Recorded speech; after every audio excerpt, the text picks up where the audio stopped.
Hello,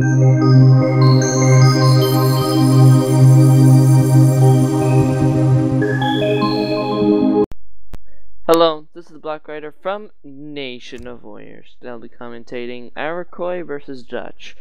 I'm facing a Captain level 26, Chris DeLeo. It's on standard maps, and this guy invited me to play him. He whispered me and asked me to play him, and I accepted the challenge.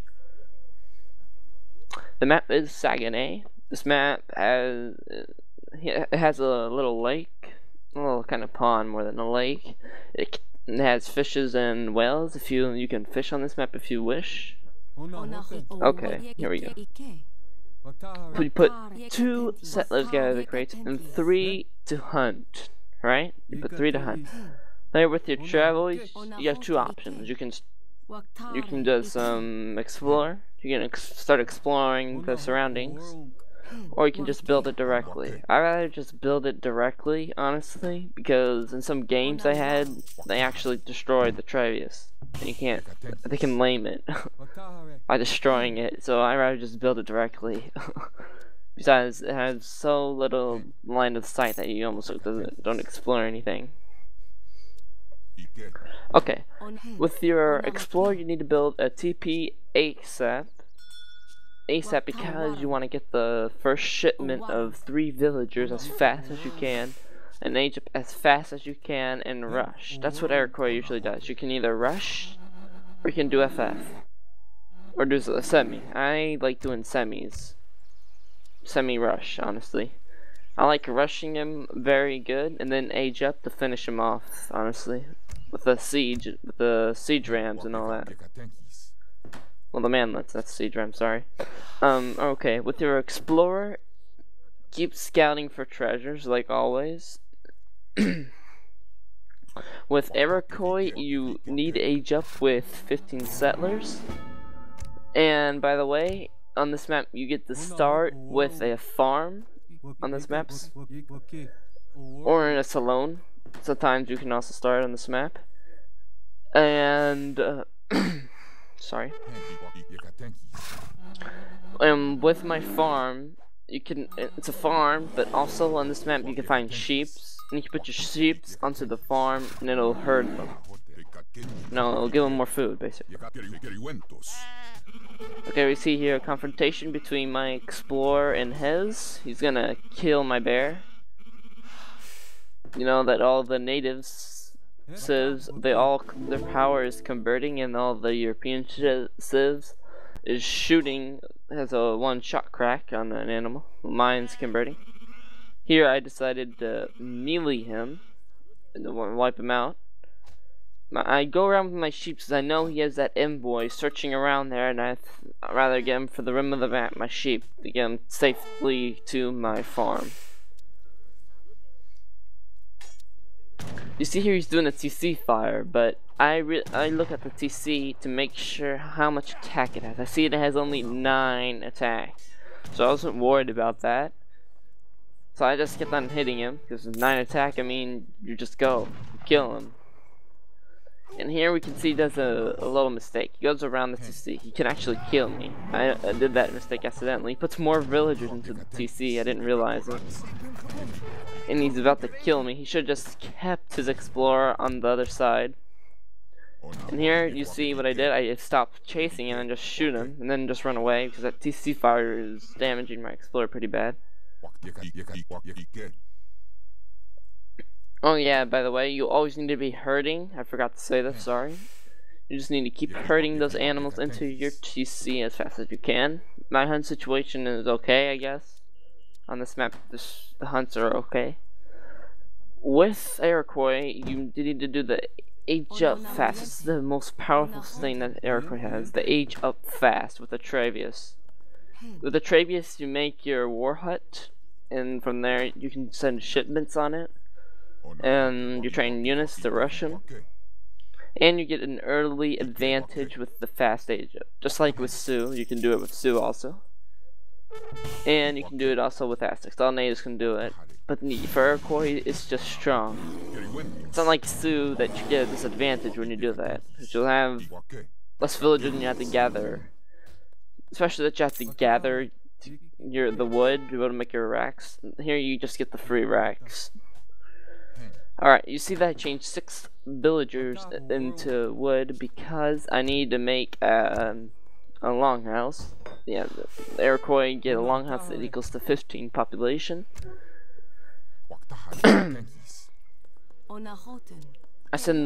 I waited to send the 4 cannies because I wanted to make sure that it reached to where I want to make my base at. Make sure the shipment gets there. Even though in my opinion it was actually kind of close. You'll see that'll be like very exactly so close. Yeah, you just keep training settlers, and then I decided to send 6 Tamas because I'm going to be rushing. You can send 7 hyenas, but 6 Tamas is more aggressive. You can like start sieging houses and that stuff. Hyenas have no siege. Yeah, you see there? It's gonna be so close call, look at that. Bam! I was just like close. And that was kind of funny. I'm gonna get that XP, 45 XP from his explorer. You need to leave some villagers on wood for you can make long houses and you can be able to support your population. And if you want to make tomahawks, they cost 75 food and 35 wood. I mean 25 wood, sorry. Man, I don't know what's wrong with me today. Alright, you see here I spotted the tower Travius. The town Travius, so I decided to go and siege it. I knocked out one, now I'm sieging and pressuring that other one. I don't want that to get built up because that's later. That's gonna cost me to get in there with my units to rush them. So after I see the tower, it's gonna block my rush, and I don't want that to happen. So I'm gonna go in there and siege it down. And for some reason I'm not making villagers now. You should always be making villagers more than military units. I did a little mistake here. It's okay, but you should always be making... Eco is more important than your military. Except for like maybe an Ottoman. That you just keep on training the settlers, but... You always need to be training settlers. Always.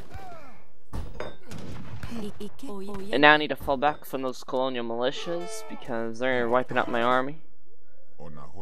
And sending the 2 towers was a mistake by the Dutch. Later in the end of the game, he realizes that you need to send 8 pikemen as Dutch to defend this. Because when the 8 pikemen arrive, my 4 cannies are starting to ride villagers. I mean, 1 villager at least is gonna die. That's inevitable. They just come so early that you can't stop them. And you have to have your villagers right at your TC to stop it. I'm sending all of these villager cards because I'm planning on hitting the fortress because I can't penetrate him right there. So he's probably gonna have an army of skirmisher. Even though his score is low, I don't want to get in there. I don't want to penetrate that. It's kind of risky getting in there. You know, he might have colonial militia in his deck or something and overwhelm me. I don't want to do that. Don't risk. I mean, you can risk it and win, but it's kind of risky. Don't do that. Especially since it's Dutch. He's got those banks.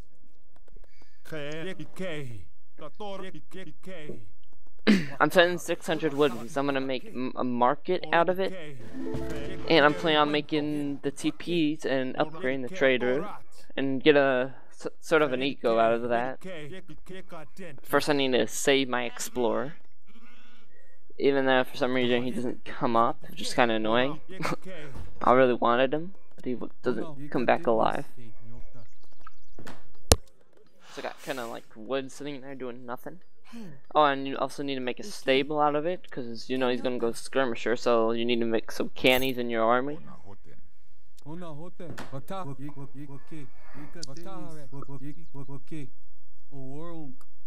And right now, I'm planning on, yeah, like I said, to do fortress. And I'm planning to do a canny gendarme mix. I'm gonna make some gendarmes in there. Did you get for 500 coin, you get the 5 cuirassier. I call them gendarme, but they're cuirassier. You get them for 500 gold. It's a shipment, and it's very, very lame. I mean, 500 cold for 5 crusaders, and they pound.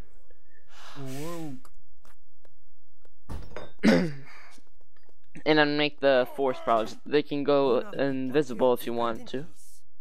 They can camouflage. It's kind of funny. You know, it's pretty bad to do that. Mix them in with the gendarme and the cannies. Alright, you see here that I get my explorer back, and I'm gonna make those TPs and make the upgrade. And with these 5 games that are about to come out, I'm gonna start to ride them. Here you see me making the upgrades, and with the market I'm making all my upgrades as I can. Now I send the 4 settlers. Like I said, I'm doing a semi. I'm gonna do in total it's 9 villagers of shipments to keep my eco up, because those banks are gonna destroy my eco, so I need to keep my eco up more than him. Especially after rushing those 2 towers. I have a little advantage here. He wasted a shipment on sending the 2 towers. Here I'm gonna try to ride. I find these 3 settlers, I'm gonna ride them. Which was a mistake by me because they were stuck in that forest. I should have just retreated and saved my cannies. You'll see in a second, you see, there it is. The skirmisher is gonna be shooting at me, and I stupidly stay there for some reason. And later I missed that last settler, I didn't whack him. I mean, just one hit and it was down. So then I just decided to retreat. And you see me here booming my TPs up. And I'm putting them onto food because I'm trying to age up as fast as I can. And as fast as I can. To start before he gets the eco boom. And here you see my fattened sheep, and that's equal right now to 1,500 food. And they gather them flying basically. And now the game's paused. This game was kind of lagging, but I like for you guys to watch this game because it kind of shows how Iroquois is pretty strong. I had another game with this guy. I just did the basic Iroquois rush. You can find that probably in RTS. It's very, very powerful. I rushed him pretty good. He wanted to play me again. This time, he decided to send the towers. Last time he said the 8 pikemen. And here he decided to do the 2 towers, probably to defend my rush. You know that was kind of a fail, but well, now he knows for next time. Here I'm gonna catch this cav. I knew he was gonna try to go and ride me, so I would flip my cav right into that lake and catch them. Those calves are gonna go down. I'm gonna save my shipment from my fortress age. I'm about to start aging. I just need 200 gold to be able to finish my age up. But those 3 calves are gonna go down. I'm gonna make some more cavalry right here.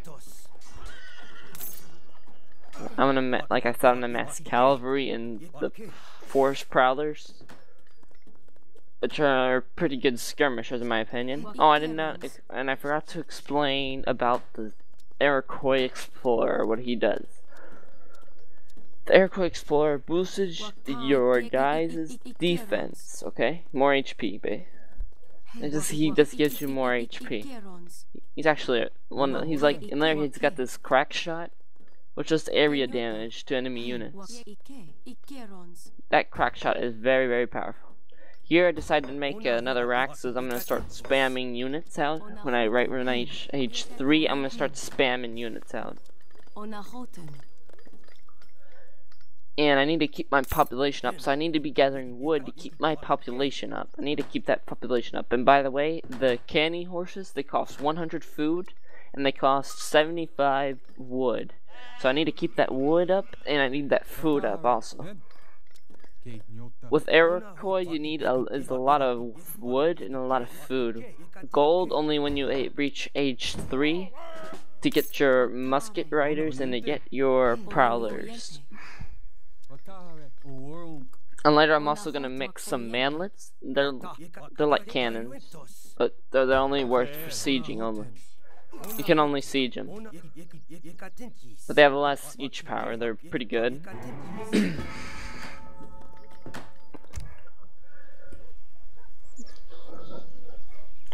So now I'm just basically just waiting until I reach age 3 when all the action is about to start.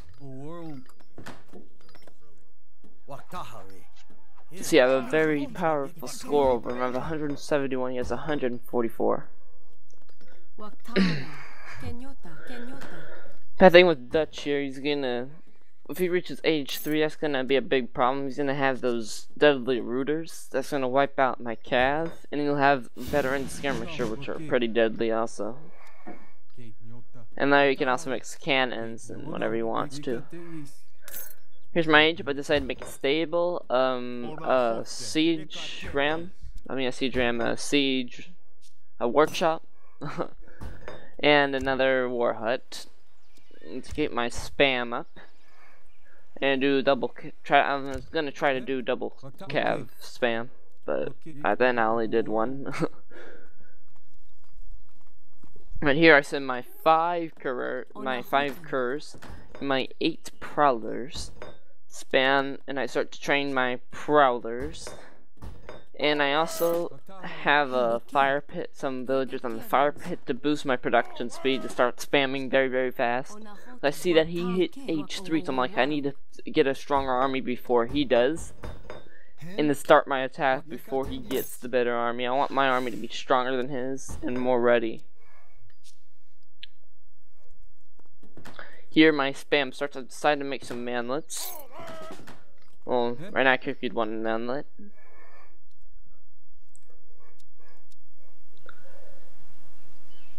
Now I start looking for spots that I was wondering where he was getting his food production, because I have all of this mine basically. I have all the map. I was wondering if he was going on the water.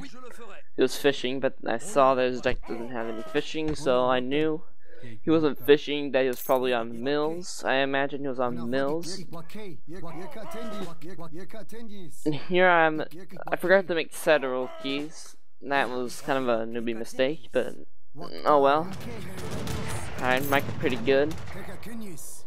You know, I did. Here begins the fighting. Here we go with the lag again. My Cav's gonna swarm. My plan was to swim my Cav in behind, catching the rooters and wiping out and trapping his skirmisher, for he won't be able to micro. That was my plan. But later I did a big fail right here. He knew I was gonna just come right around. He had, and later this 9 shipment of rooters came out of the TC. So that was kind of a big fail for me. That was very unlucky. So my plan backfired at me.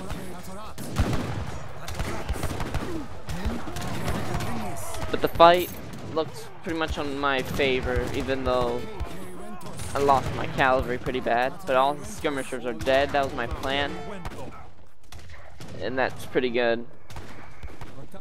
I put my siege, well, my manlet, to start sieging that stable, for we won't be able to spam out more rooters.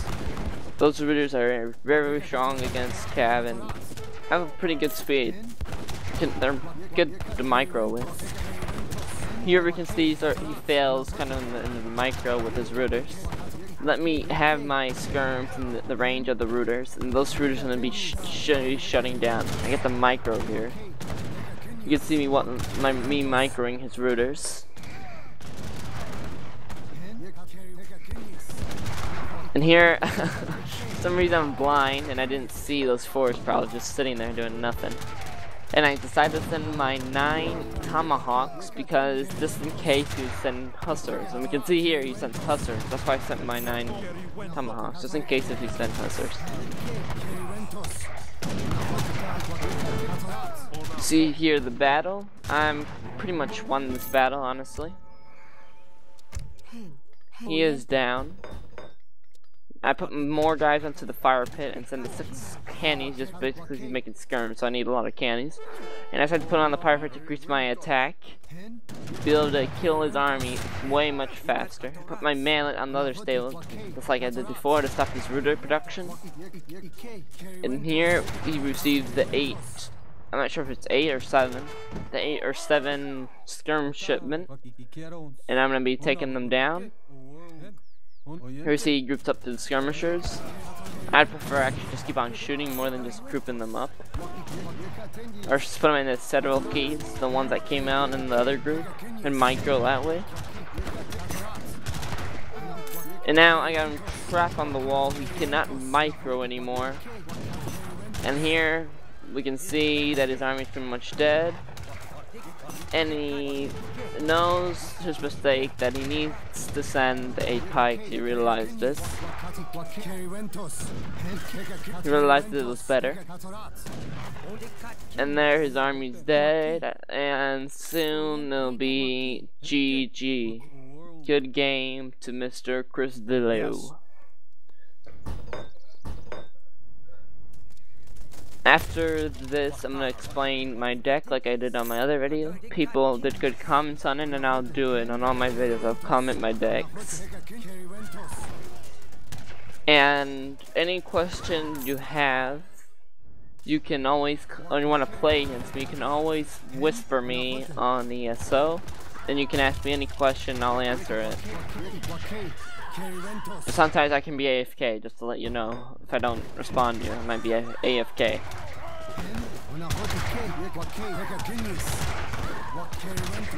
Here he decides to use his villagers, you know he's lost. Just saying here.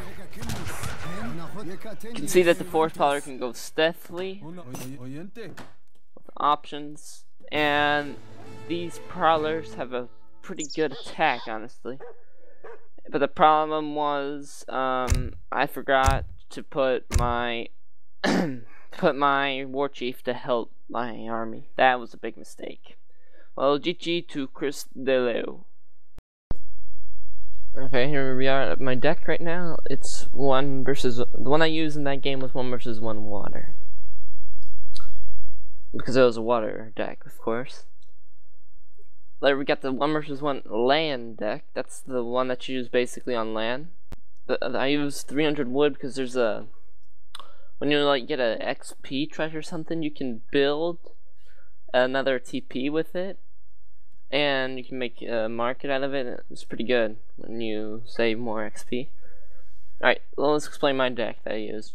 Alright, always have 3 villagers, of course, because that's your booming. That's your, well, yeah, it's basically to make your boom. You always need to send that card first. Later you get I always put the 300 wood like I explained before. And I put my water dance because it's a water map. And this which boosted your boats in combat. But you have to be dancing and the fire pit to be able to boost your ships. And it's pretty good against enemy ships because you usually win doing the dance.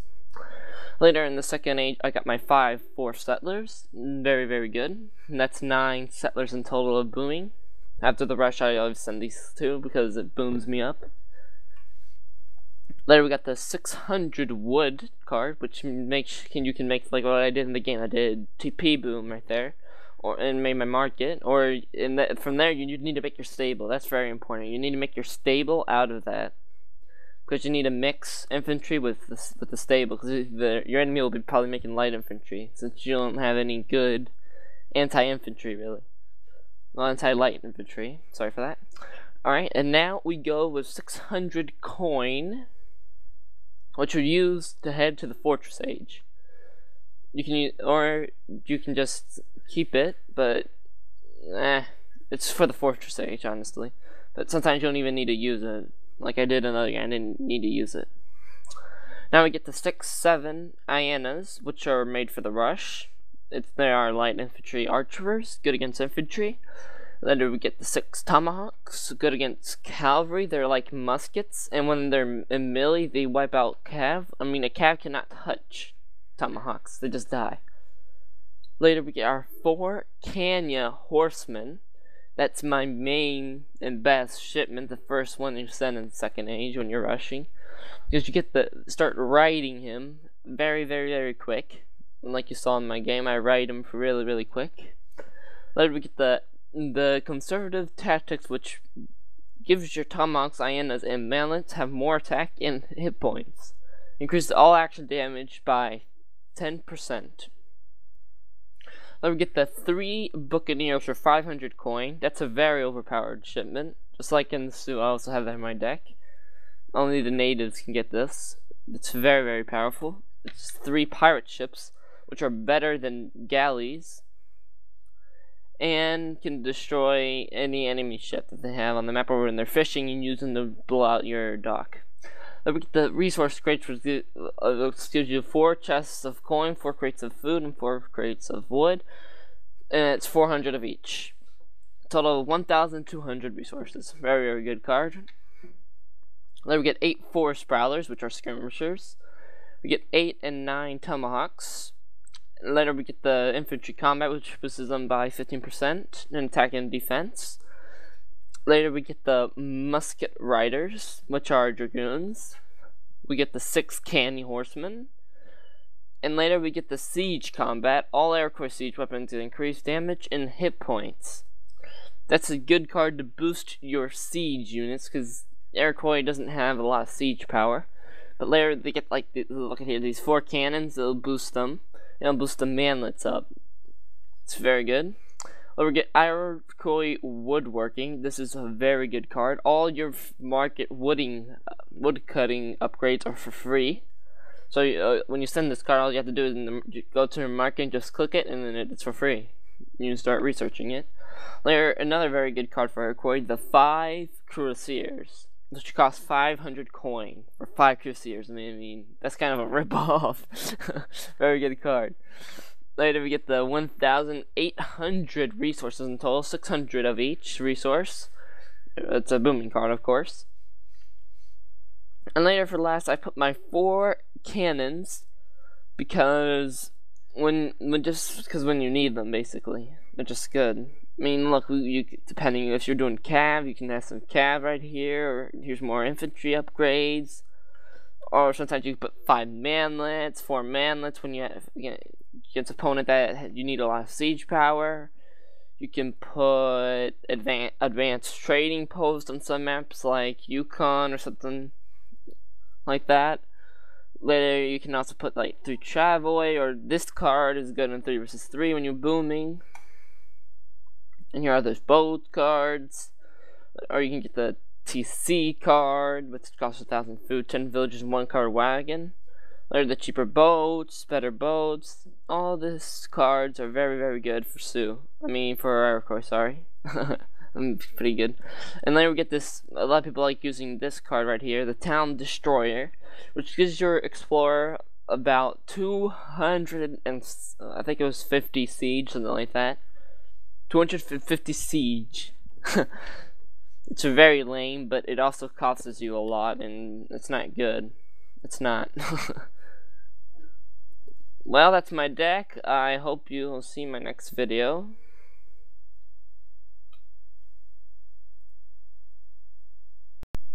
Do drop us a like and subscribe for future videos. And if you're interested in joining Nation of Wars, no matter how new you might be to the game, the link is in the description below. So please fill out an application and we'll be in touch.